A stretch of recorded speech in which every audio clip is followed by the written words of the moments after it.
I'm signing the birth certificate when the nurse leans in close, too close, and whispers, "Sir, are you sure about the blood type?"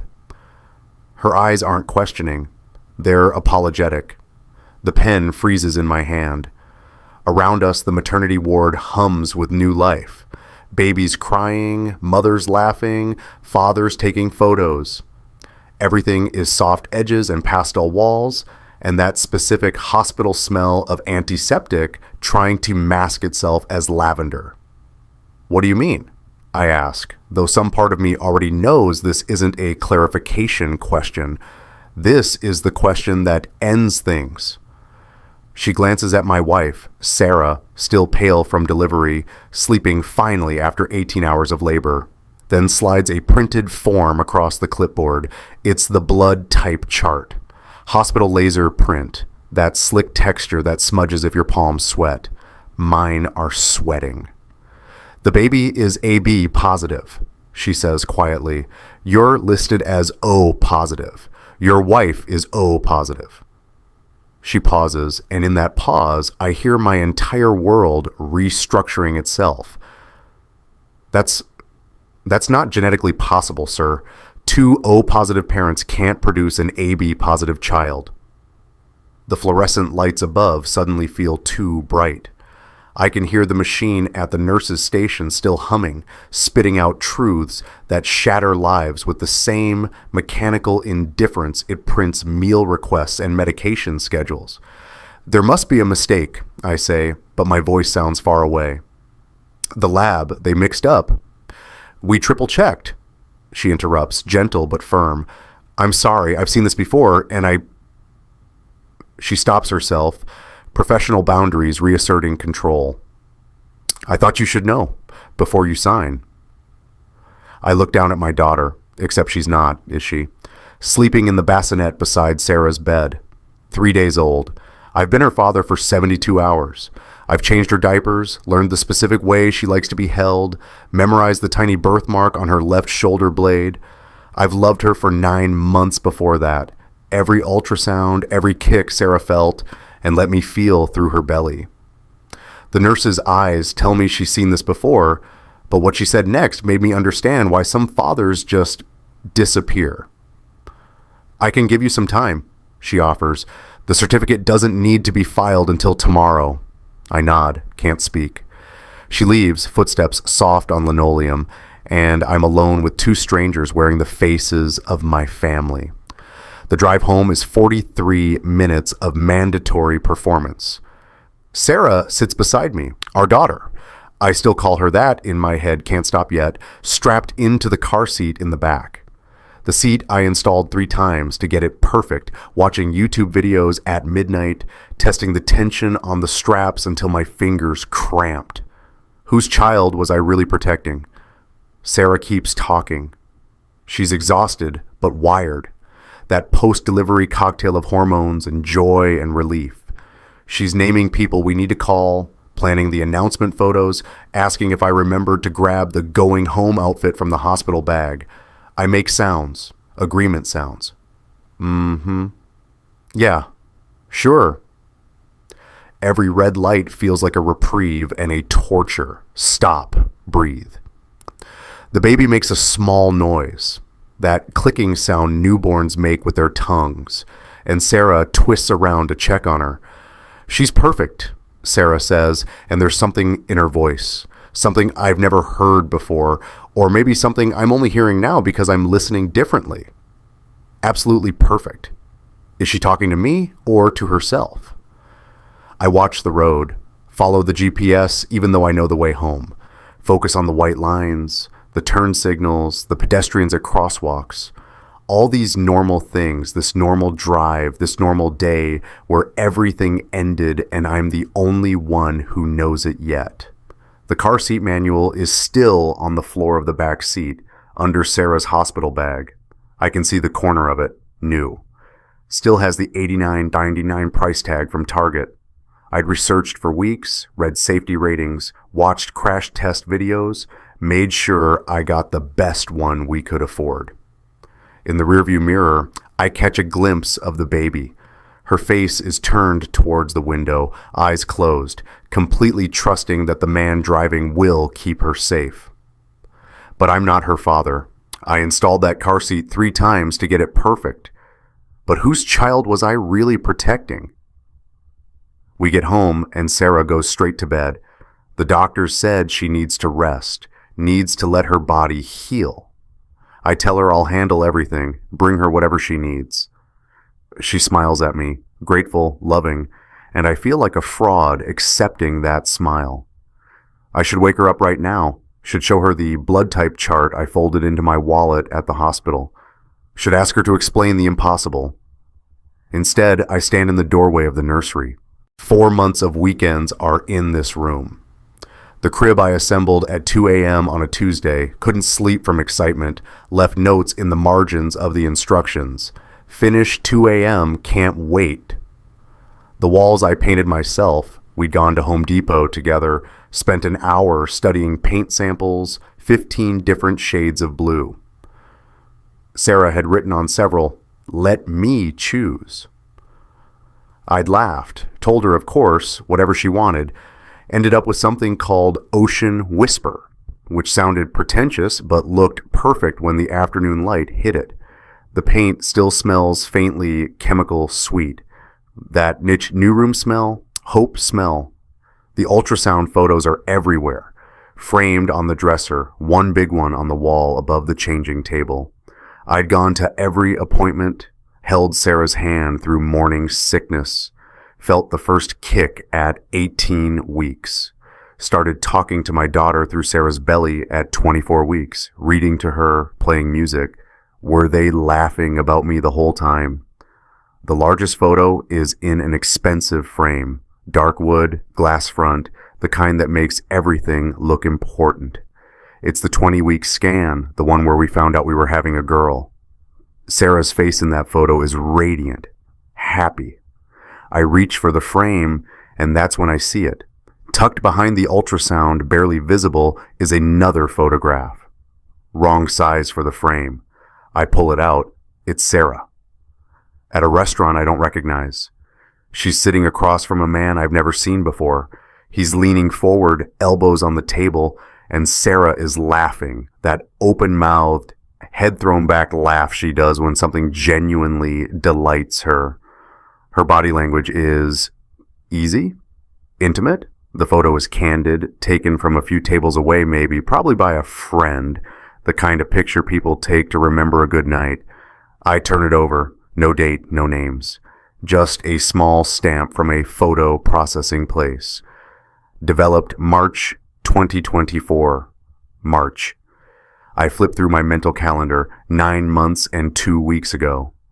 Then I saw it, tucked behind the ultrasound frame, a second photo she'd hidden, and the date made my blood freeze. My phone is in my hand before I decide to use it. Reverse image search. Nothing. I zoom in on the restaurant name visible in the background, Castellanos. Italian place, downtown, expensive. My email, search bar, Castellanos, March 2024. Nothing. Sarah's email, we share passwords, always have, no secrets, we joked, search Castellano.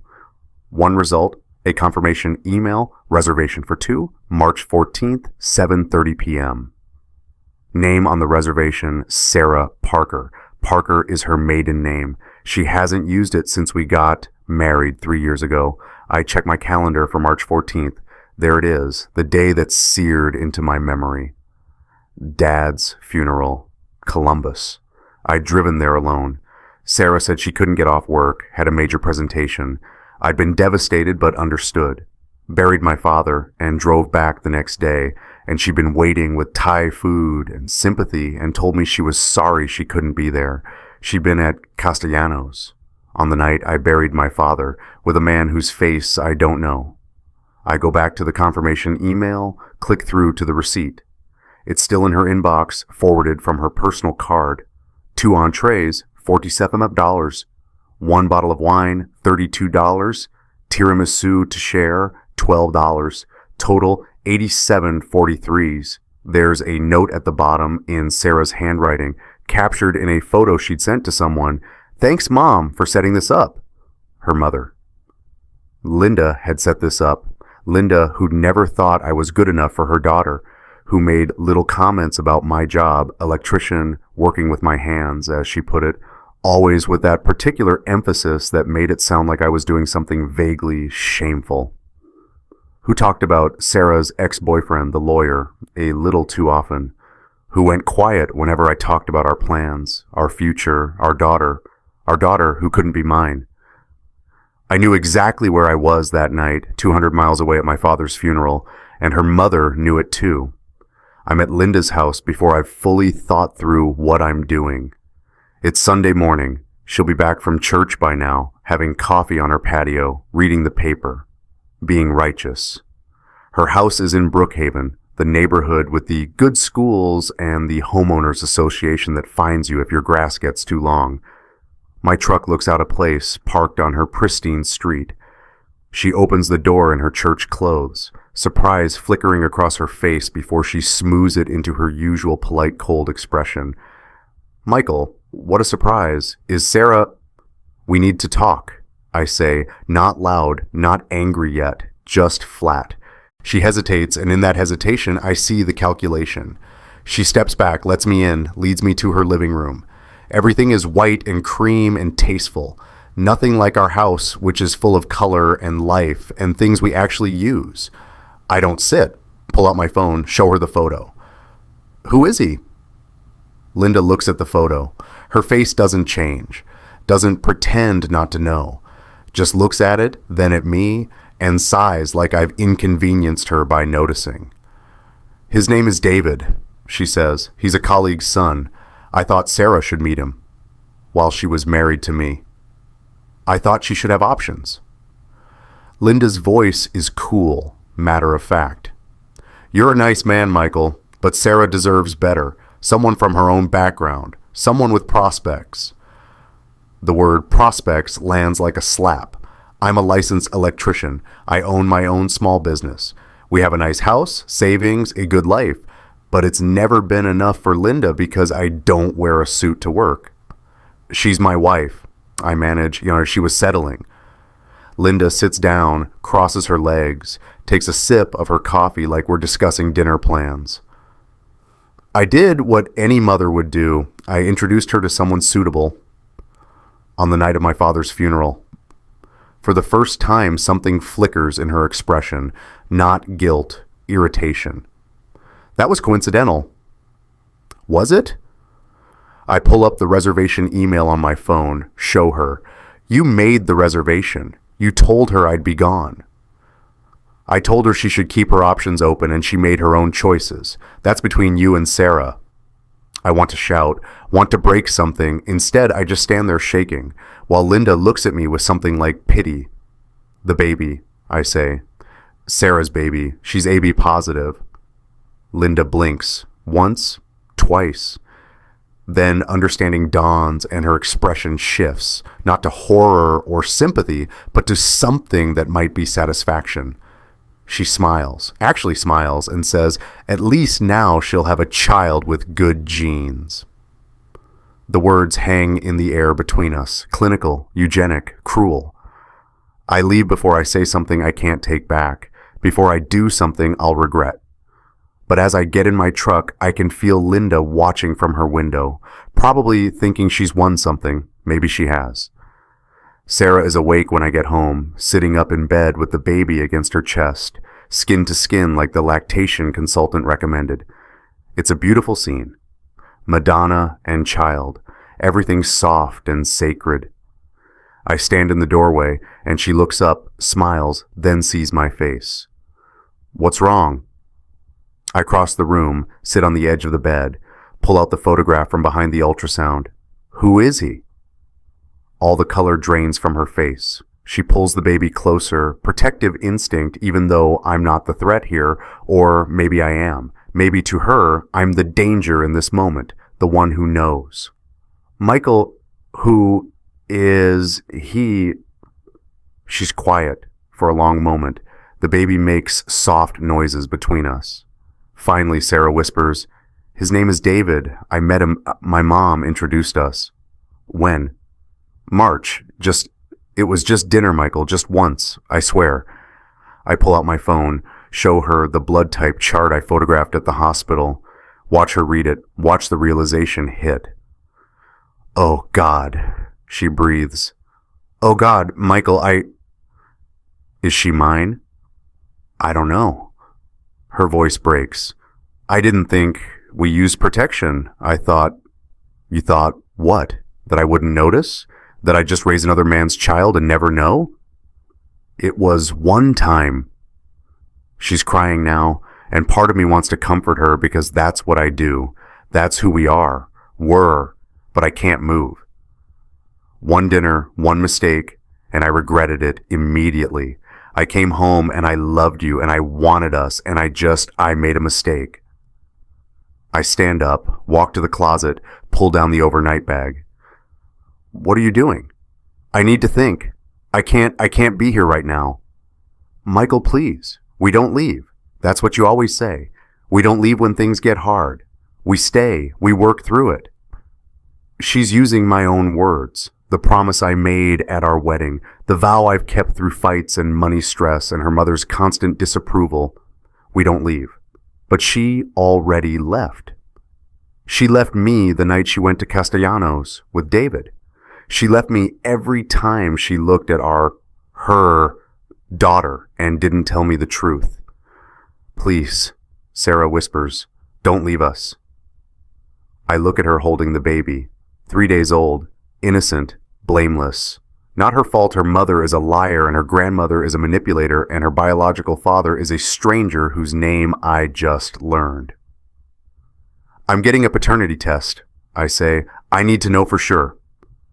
Okay, yes, whatever you need, but don't leave. Please don't leave.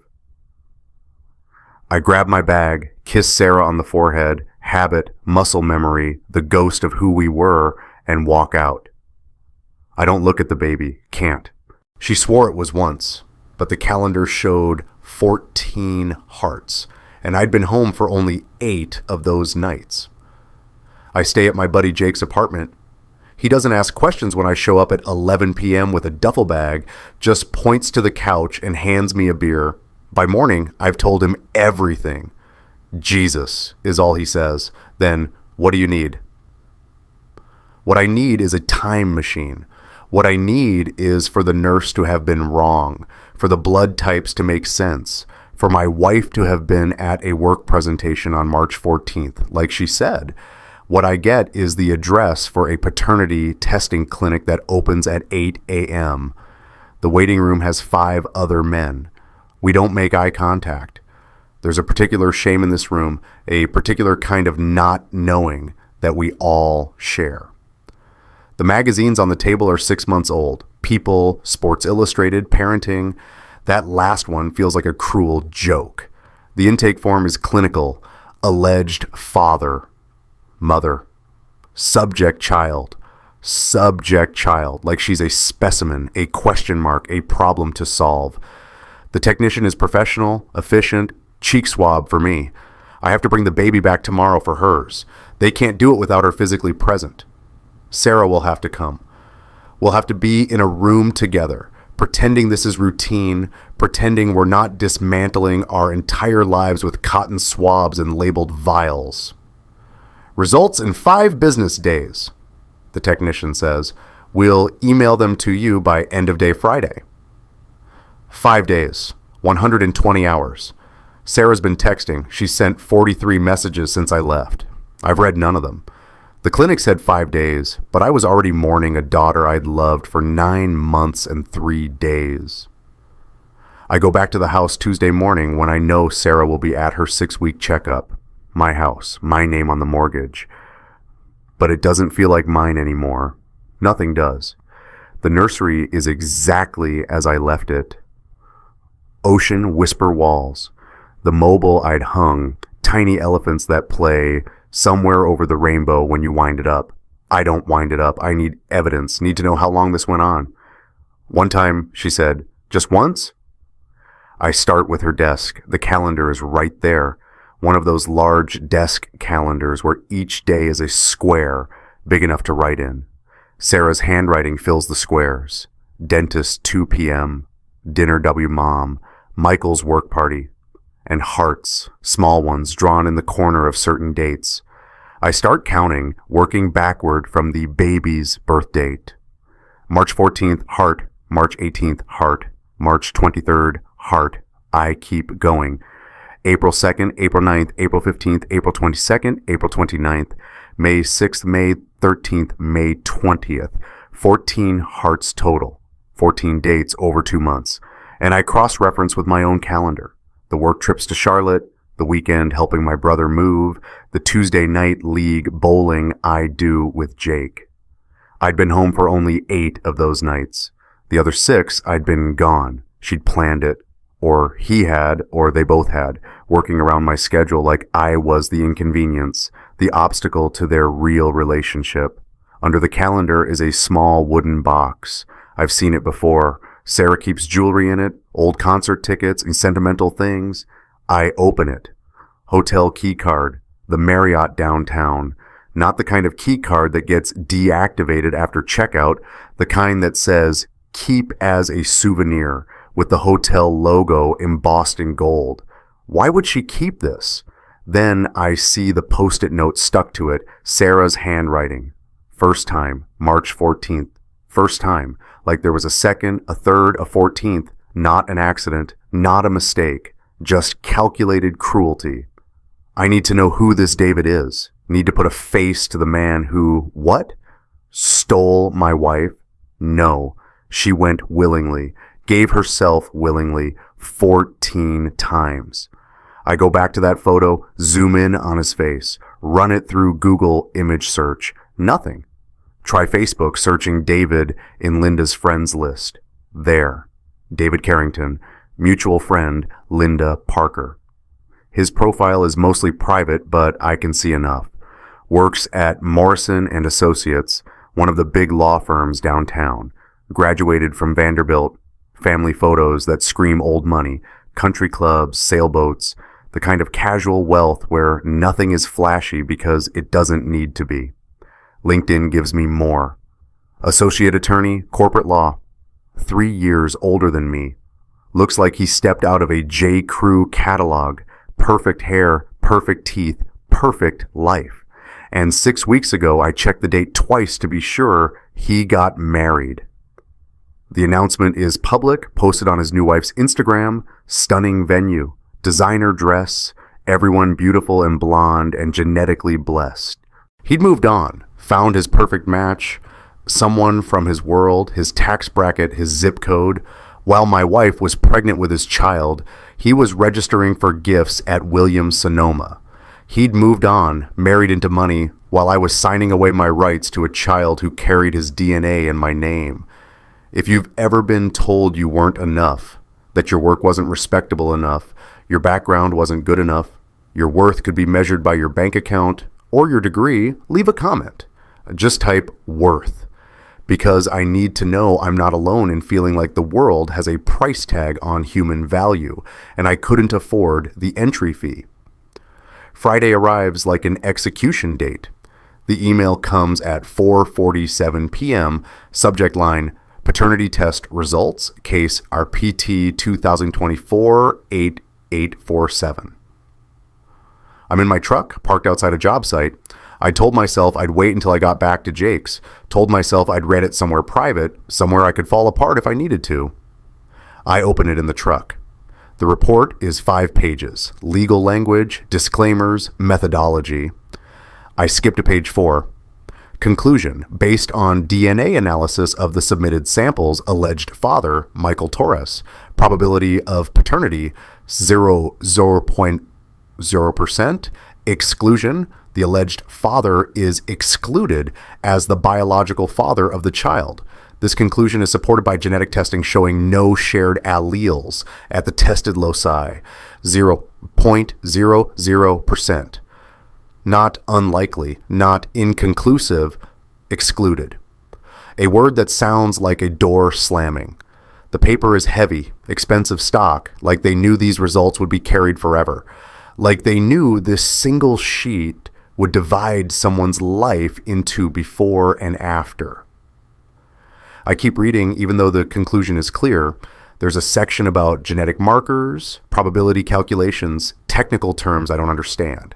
And then at the bottom of page 4, additional notes. Secondary maternal lineage detected. Genetic markers indicate biological father shares DNA with subject child's maternal grandmother, documented as witness. This finding is consistent with subject child's paternal family being known to maternal side. I read it 3 times before I understand. The baby's genetic markers, she shares DNA with Linda. Because David is related to Linda somehow? No. Because Linda, she must have known him, his family. They're in the same social circles, the same genetic pool of country clubs and cocktail parties and people who think bloodlines matter.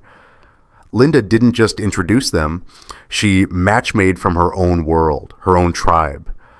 Probably knew David's parents, went to the same charity functions, shared the same vision of what her grandchild should be. And that grandchild is sleeping in my house right now, wearing a hospital bracelet that has my last name on it. I sit in the truck as the sun sets. Construction workers pack up around me, head home to their families. Normal day, normal Friday. The world didn't end for anyone but me. The report is in my hands, but I can't put it down, can't file it away. It's proof, objective, scientific. No room for hope or doubt, or maybe it's wrong.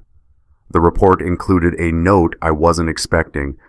Secondary maternal lineage detected. Genetic markers consistent with subject child's paternal grandmother. I go back to the house. Sarah is on the couch, the baby asleep on her chest. She looks up when I walk in, hope and fear mixing on her face, and sees the envelope in my hand. Is that... I hand it to her, watch her read it, watch hope die in real time. Michael, I'm so sorry. I'm so sorry. How long? My voice sounds strange, hollow. How long were you seeing him? It wasn't like that. It was just... How long? She's crying now, the baby stirring against the movement of her chest. 2 months, March and April. Then I found out I was pregnant, and I ended it. I chose you. I chose us. You chose me? I laugh, and it's an ugly sound. You chose me after you've been fucking someone else for 2 months? After you got pregnant and didn't know who the father was? That's not choosing, Sarah. That's settling. That's hedging your bets. It wasn't like that. Then what was it like? Explain it to me. Make it make sense. She can't. Just cries harder, and the baby wakes up, starts crying too, and I stand there in our living room, my living room, listening to them both cry and feeling absolutely nothing. No, that's not true. I feel something. I look at the baby, red-faced, tiny fists waving, that newborn cry that sounds like the world is ending, and I feel love. Painful, unwanted, inconvenient love for a child who isn't mine. She has my last name on her wrist, but in every cell of her body, I was a stranger. How do you unlove someone who never was yours? I'm staying with Jake for 2 weeks when the memory hits me. The hospital bracelet, the baby's hospital bracelet, I'd saved it. That tiny plastic band they put on her ankle, printed with her birth date and time and weight and my last name. Baby girl Taurus. I'd tucked it into my wallet at the hospital, sentimental fool that I am. Wanted to keep it forever, show her when she was older. This is how small you were. This is the moment you became ours. Except she never was. I pull out my wallet, find the bracelet folded carefully behind my license. It's so small it could fit around my thumb, white plastic with black print, that hospital smell of antiseptic still clinging to it. The numbers printed there. Born 12:43 a.m., 7 ATS 3 Oz, 19.5 inches. I'd memorized those numbers, texted them to everyone, posted them on Facebook, announced my daughter to the world, not my daughter, not biologically. But I was there when she was born, held Sarah's hand, cut the umbilical cord, caught my first glimpse of her face, and felt my heart restructure itself around this tiny, screaming, perfect creature. Not her fault, not her choice, just her existence. And she exists regardless of DNA. She's 2 weeks old now, learning to focus her eyes, starting to smile, though Sarah says it's probably just gas, growing every day, becoming more human, more herself. Does she wonder where I am? Babies don't have object permanence yet, don't understand absence. But someday she will. Someday she'll ask why the man who was there when she was born disappeared. Why the man whose last name she carries chose not to be her father. I think about David, married to his perfect wife, living his perfect life. Does he even know? Did Sarah tell him? Does he lie awake at night, wondering if there's a child out there with his DNA? Or does he sleep soundly, untroubled by consequences he'll never face? My lawyer's name is Patricia Chen. She's in her 50s, seen everything, fazed by nothing. Jake recommended her. His cousin used her for his divorce. Her office is downtown, tasteful but not showy. She offers me coffee, which I decline, then sits across from me with a legal pad and asks me to start from the beginning. I tell her everything. The blood type chart, the photograph, Linda's matchmaking, the 14 hearts on the calendar, the paternity test results. She takes notes, her face professional, neutral. When I finish, she sets down her pen and looks at me. "I'm sorry," she says, and sounds like she means it. "This is one of the harder cases, emotionally, I mean. The law is actually fairly straightforward." What are my options? You file for divorce, citing fraud and emotional distress. Paternity fraud is grounds in this state. You'll have a strong case, especially with the documented evidence, the test results, the calendar, any texts or emails that show she was seeing someone else during your marriage. And the baby? Patricia pauses. You're not the biological father. You have no legal obligation to the child, no child support, no custody, no rights. You can walk away completely. What if I don't want to? She looks at me for a long moment. What do you want, Michael? I don't know. It's the truth.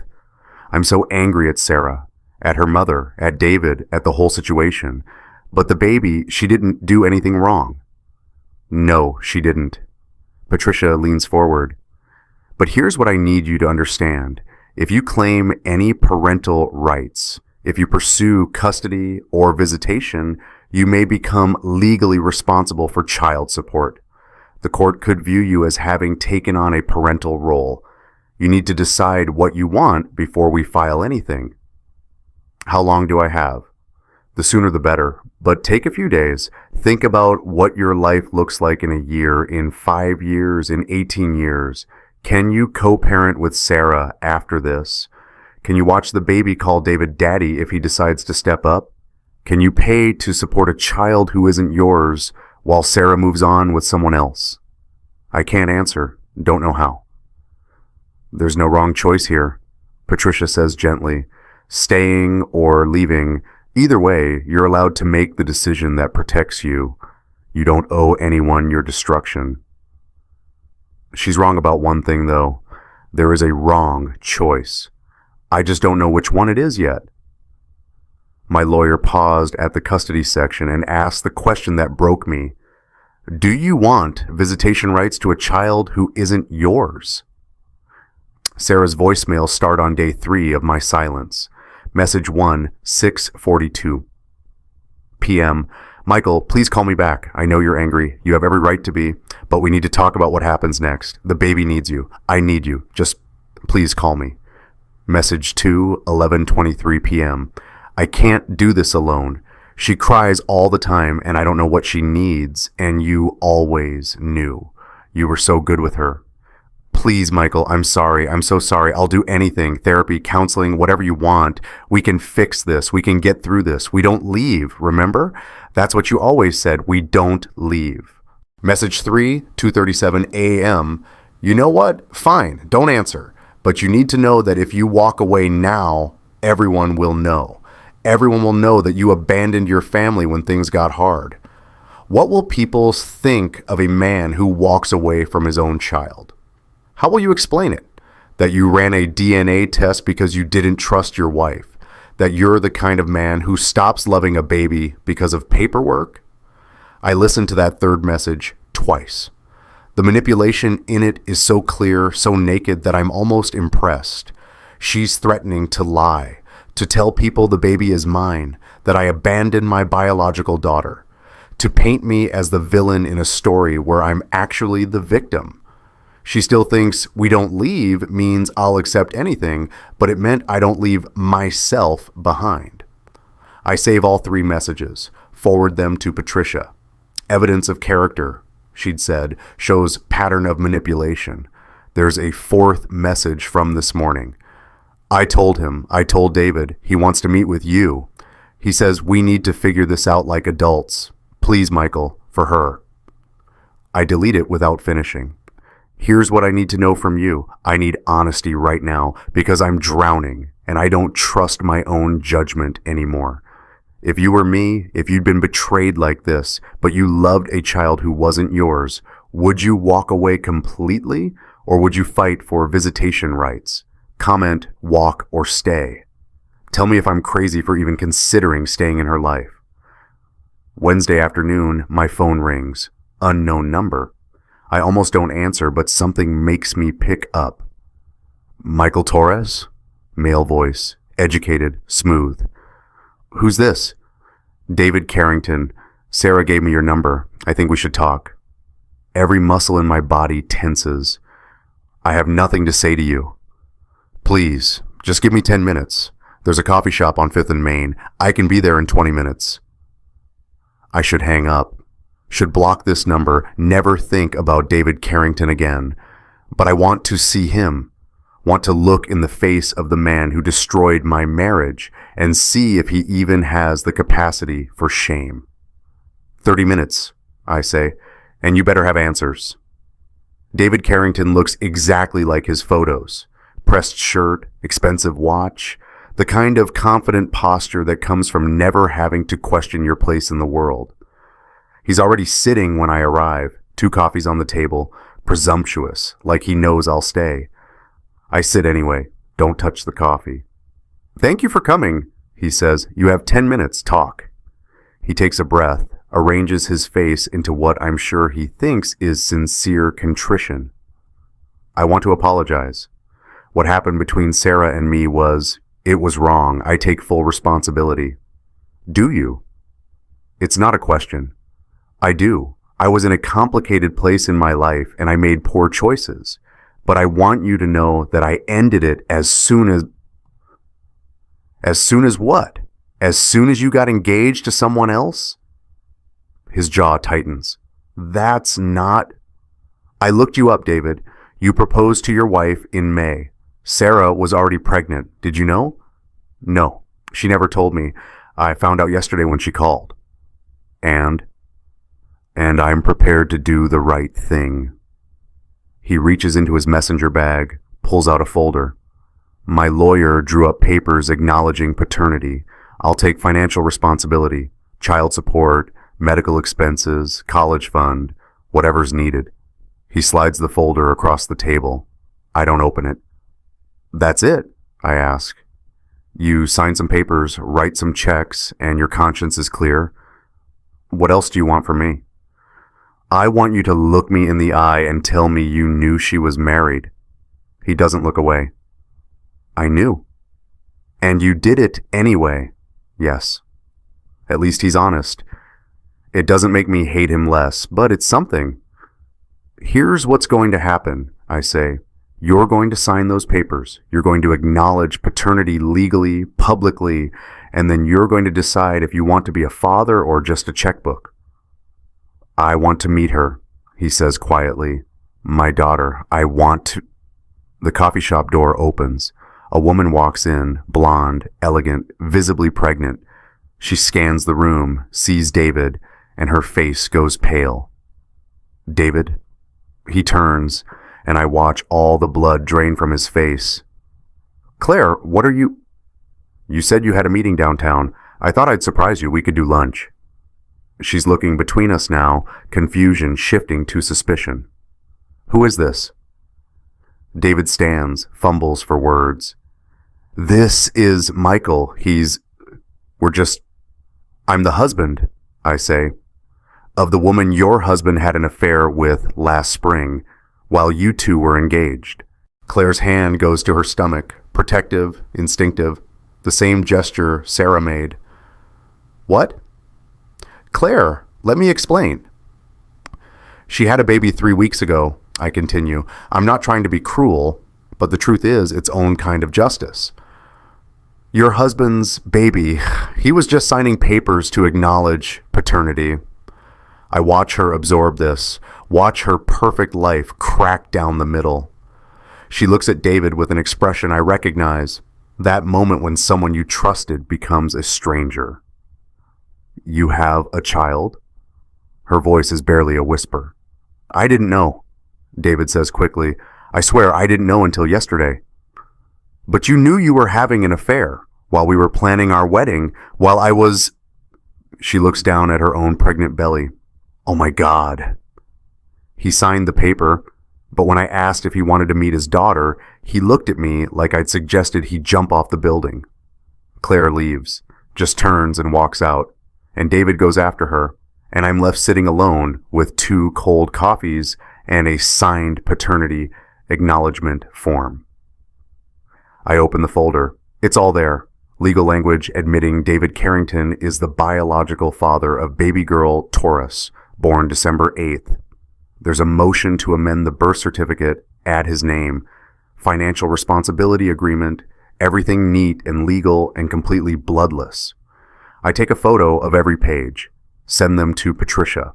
Her response comes back in 30 seconds. Perfect. This makes everything easier. Are you ready to file? Am I? Patricia's office, 3 days later. I'm signing my own papers now. Petition for dissolution of marriage. Grounds, fraud, adultery, emotional distress. Affidavit of non-paternity. Stating for the legal record that I am not the biological father, therefore have no financial obligation. Restraining order application. Not against Sarah, against Linda. Patricia recommended it after I showed her the text Linda had sent, threats to expose me as a deadbeat, to ruin my reputation, to make sure everyone knows what kind of man I really am. She's trying to control the narrative, Patricia explained. This stops her from contacting you, showing up at your work, spreading lies. It's protection. My hand hovers over the signature line. You can still change your mind, Patricia says, about any of this. Which part? The custody section. It's still blank. You haven't indicated whether you want any form of visitation. I look at the empty checkbox. Yes, no, stay, walk. The question that's been haunting me for 3 weeks. If I check yes, I say slowly, what does that look like? Supervised visitation, probably, once a month, maybe twice. You'd have no legal custody, no say in major decisions. You'd be more like a trusted family friend, someone who cares about the child's welfare but has no parental rights. And if I check no, clean break. You never see the child again. Sarah can't contact you about anything related to the baby. You're legally and permanently separated from that situation. I think about the hospital bracelet in my wallet, about the nursery I painted, about holding a 3-day-old baby and feeling my heart expand in ways I didn't know were possible, about love that showed up uninvited and won't leave even when it should. I need to think about it, I say. Take your time. But Michael... Patricia's voice is gentle. Make sure you're choosing what you want, not what you think you should want, not what will make you look good, what will actually give you a life you can live with. My lawyer paused at the custody section and asked the question that broke me. Do you want visitation rights to a child who isn't yours? The divorce papers are served to Sarah on a Tuesday. I know because she calls 17 times that day. I don't answer, but I listen to the voicemail. Michael, please, we can work this out. Don't do this. She needs you. I need you. The same plea, the same manipulation. But her voice is different now, desperate in a way that sounds real, scared. Good. Linda finds out about the restraining order when a sheriff's deputy serves her at her country club. I know because 3 people text me about it. Apparently she made quite a scene. shouting about false accusations and harassment in front of the ladies' lunch committee. The story spreads fast in her social circle. It always does. Small community, big gossip. And once people started asking questions, other things came to light. The texts Linda sent to Sarah, coaching her through the affair. He'll never know if you're careful. You deserve better than a tradesman. This David is perfect for you. I've known his family for years. Someone forwarded those texts to someone else, who forwarded them to someone else. And suddenly, Linda Parker wasn't the respected community leader. She was the woman who sabotaged her daughter's marriage, who treated people like breeding stock, who thought genetics and tax brackets mattered more than integrity. The disinvitation started within 48 hours. The hospital board where she volunteered, the charity gala she'd chaired for 15 years, the country club fundraiser committee. We feel it's best if you step down. We're going in a different direction. We need someone whose values align more closely with our organization. Polite ways of saying, we don't want to be associated with you. Within 48 hours, she was uninvited from 3 boards, 2 committees, and the fundraiser she'd chaired for 15 years. Turns out, good people don't like being associated with marriage sabotage. Not revenge, not cruelty, just consequences. 6 months pass. I move into a small house on the east side. 2 bedrooms, fenced yard, good neighbors. I paint the walls myself. Not Ocean Whisper, but something close. Can't quite let go of that shade of blue. Jake helps me move in, doesn't comment on the second bedroom that stays empty. Doesn't ask why I painted it or why I assembled a crib and then left it standing there, unused. The divorce is finalized in April. No contest. Sarah signed everything, didn't fight it. David's name is on the amended birth certificate now. Baby girl Carrington, not Torres anymore. I see photos sometimes when mutual friends post on social media. The baby, Emma, they named her Emma, is 6 months old now, starting to sit up. All smiles and chubby cheeks and curious eyes. She looks like Sarah, barely looks like David at all, which seems unfair somehow. David hasn't met her. His wife filed for divorce 2 weeks after our coffee shop meeting. He sends child support checks, but that's all. No visits, no calls, no interest in being a father, just interest in not being sued. And I'm sitting in a mediation room at the county courthouse across from Sarah and her lawyer, about to make the strangest request of my life. The mediator is a woman named Barbara, gray-haired and kind-eyed. She's reviewed all the paperwork, knows the whole messy story. Mr. Torres, she says, you're requesting supervised visitation with a child you have no biological or legal relationship to. Can you explain why? I look at Sarah. She's thinner than she was, tired. Being a single mother is hard. Being a single mother when everyone knows why you're single is harder. I was there when she was born, I say. I held her, fed her, changed her, loved her. For the first 3 days of her life, I was her father. And I know I'm not, biologically. I know I have no legal claim. But I was thinking, she's going to grow up and ask questions about who was there, who cared, and I don't want the answer to be nobody. David is her biological father, Sarah's lawyer interjects. He has legal responsibility. And where is he? I ask. Has he visited, called, sent anything besides money? Silence. I'm not trying to replace him, I continue. I'm not trying to be her father, but I could be someone. Uncle Mike, family friend, someone who shows up to birthday parties and asks about school and gives a damn whether she's happy. Barbara looks at Sarah. What do you think, Ms. Parker? Sarah is crying quietly. I think Emma would be lucky to have him in her life. I think I don't deserve his kindness, but I'm grateful for it. I think... Her voice breaks. I think he's a better man than I gave him credit for. I'm not doing this for you, I say to her. I want to be clear about that. This isn't forgiveness. This isn't us getting back together. This is about a 6-month-old who didn't ask for any of this. I know, Sarah whispers. I know. Barbara makes notes on her pad. I'm going to recommend supervised visitation. Twice a month, 2 hours each time. Neutral location. The family center downtown has rooms for this. After 6 months, we'll review and potentially remove the supervision requirement if everything goes well. She looks at me. Mr. Torres, do you understand that this arrangement gives you no legal rights, no custody, no say in medical or educational decisions? You're doing this purely because you choose to. I understand. And you're prepared to maintain boundaries with Ms. Parker. This is about the child, not reconciliation. Yes. The judge asked why I wanted visitation rights to a child I had no legal obligation to, and I realized I'd spent 6 months finding the answer. The first visit is awkward.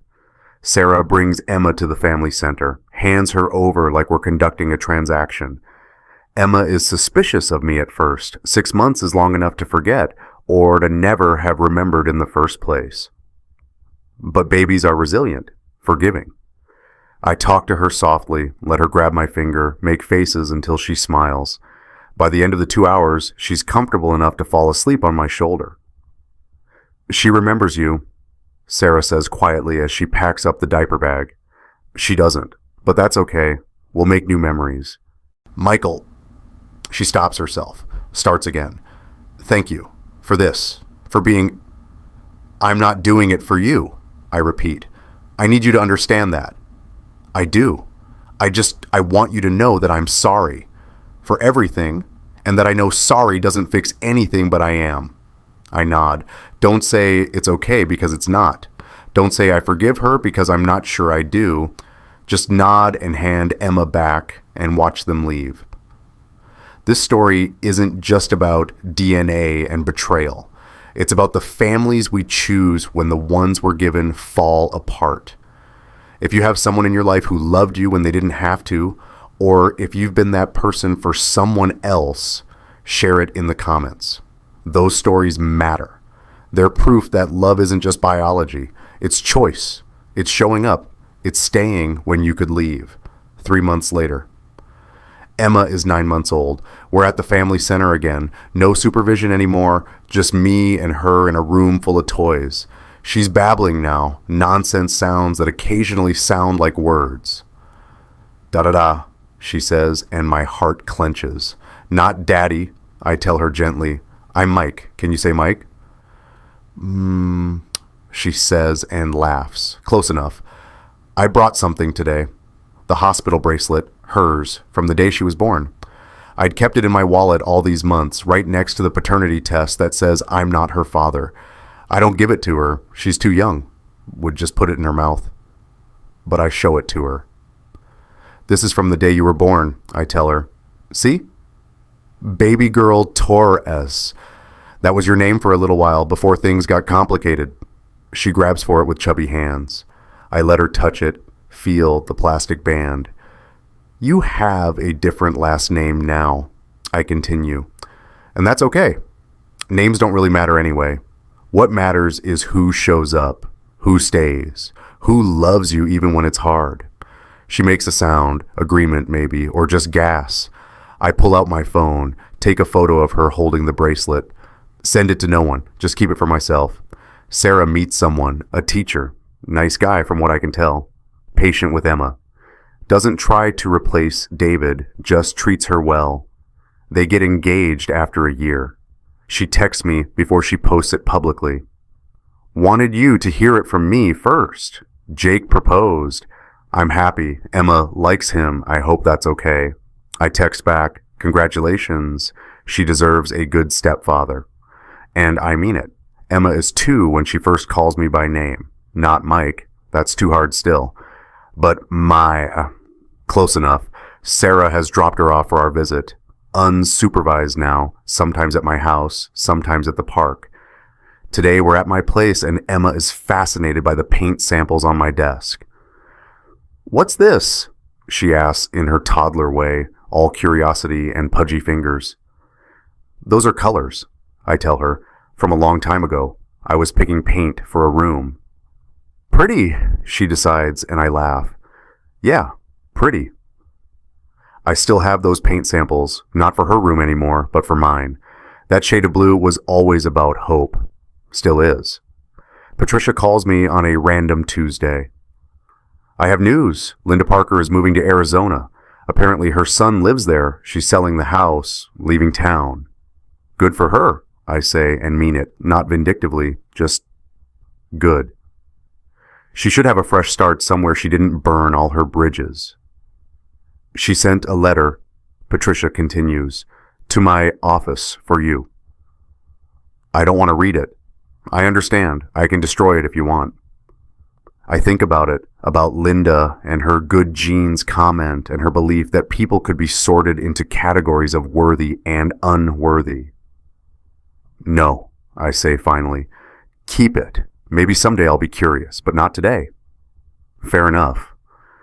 I hang up and realize I don't think about Linda much anymore, or David, or even Sarah, except as Emma's mother, the person I coordinate schedules with. The anger burned itself out somewhere along the way, left behind something quieter, acceptance, maybe, or just exhaustion. Either way, it's better than rage. Emma is 3 years old when Sarah gets pregnant again, with Jake. The good way, married, planned, wanted. I wanted to tell you before anyone else knew, Sarah says, because you're family, you're Emma's family, and I wanted to make sure you knew you're not being replaced or pushed out. You're still her Mike. Congratulations, I say. Really, I'm happy for you. And I am. Happy that Emma will have a sibling. Happy that Sarah found someone who treats her well. Happy that Jake is a good man who doesn't ask me weird questions about why I still visit or act territorial about my relationship with Emma. Thank you, Sarah says, for everything, for being better than I deserved. I'm not doing it for you, I say, but it's habit now.